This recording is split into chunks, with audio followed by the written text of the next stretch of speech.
cut to the chase. I'm the villainess in this story. Everyone in this wealthy elite family adored my poor fragile adopted sister. My older brother Damien would snap, "Don't scare Bella, her weak heart can't take it." My other brother Magnus would add, "Lend Bella your nightgown, alright? It's wasted on you." Even my fiancé said, "This is nothing more than a marriage of convenience." My true love has always been Bella. In my last life I humbled myself endlessly to please them. What did I receive in return? They sent me to a mental asylum and I died in agony. Then I came back to life on the day of my engagement party. A voice echoed in my mind and made its announcement. "The Madness reward system has chosen you, Marceline Blanc. Any unhinged behavior will earn rewards worth hundreds of millions of dollars." I grinned and sent the pompous 10-tier cake crashing to the floor. "I'm done with this shitty family. Goodbye, you miserable bastards." The banquet hall erupted as a bespoke 10-layer cake smashed onto the floor, cream and fillings bursting outward and splattering every unfortunate soul within reach. Then the hall fell deathly silent. Damien was the first to recover. He stormed toward me and lifted his hand. "What the hell? Have you lost your mind? You could have scared Bella to death. You know she can't handle shocks like this." In my last life I would have collapsed to my knees, sobbing and begging him not to hit me. I would have sworn I never meant any harm. But now, a sweet, almost angelic computerized voice chimed inside my head. "3-star Madness, reward $15 million.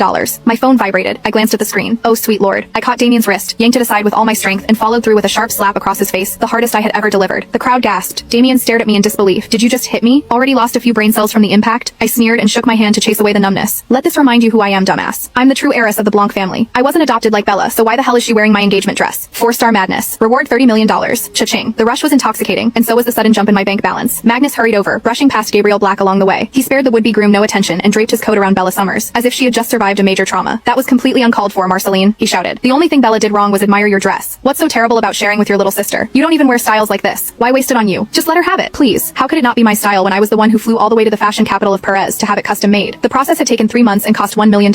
And just before the party began, it vanished. Where else could it have gone? I marched up to Bella and fixed her with a hard stare. "Did you just call it a waste on me?" She shifted uneasily in Magnus's arms, eyes rimmed red. "I'm sorry, Marcy. I didn't know you'd be this upset. I thought it was the prettiest dress I've ever seen, and I only wanted to try it on. I'll take it off right now." She reached for the zipper, as if she meant to undress on the spot. If she actually did it, the resulting scandal would be something the Blanc family could never recover from. Just as I expected, Gabriel held her hand and glared at me. "When are you going to stop these hysterics, Marceline? Why are you acting like a mad woman over something as trivial as a dress?" he growled. "Look at her. Don't tell me you still haven't realized it. The dress looks better on her than it ever could on you." Damien finally regained his composure and sneered. "He's right. Unlike you, Bella actually knows how to behave like an heiress from an elite family." I laughed. Then I laughed harder, until tears streamed down my cheeks. So this was my family. This was my husband. I had died like a dog in my last life for this den of douchebags. I grabbed a bottle of red wine. "You love this dress so much, bitch? Then take it." I slammed the neck of the bottle against the edge of the table and shattered it. Wine cascaded over Bella, soaking the dress and ruining her makeup. She shrieked, "My eyes! It hurts!" Magnus and Gabriel rushed to her side to clean her up. Meanwhile, Damien raised his fist as if he were asserting dominance. "You're asking for it," he shouted. I stepped back and tipped over the champagne tower beside me. The crisp, jaunty crash of expensive glasses shattering across the floor sounded like music. Damien froze and retreated from the spreading carpet of glass shards along with several others. I stood amid the wreckage and pointed at these so-called heroes. "This is nothing more than a marriage of convenience to you, isn't it, Gabriel? Fine. Have each other as much as you want. Unlike you all, I don't mistake trash for gourmet food. There's no better match than a dog and his bitch." I turned to my brothers. "As for you two simps, why don't you make Bella your sister and your heiress instead? Then you can lick her heels to your heart's content." I faced the stunned crowd.